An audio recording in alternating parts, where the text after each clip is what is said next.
Ketua TPPKK Kota Lubuk Linggau Haji Reska Pribaayu secara resmi melantik Ketua TPPKK Kecamatan, Ketua Pembina Posyandu Kecamatan serta Bunda PAUD Kecamatan sekota Lubuk Linggau.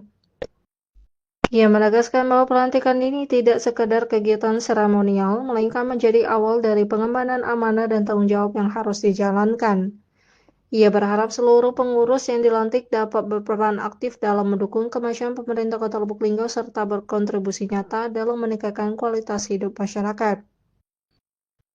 Pasca pelantikan Ketua TPPKK Kecamatan diharapkan mampu menggerakkan pelaksanaan 10 program pokok PKK secara terencana, terpadu, berkelanjutan.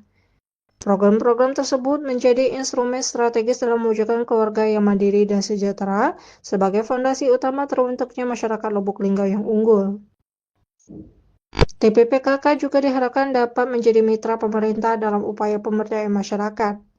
Lebih lanjut disampaikan bahwa Posyandu juga memiliki peran strategis dalam meningkatkan derajat kesehatan ibu dan anak.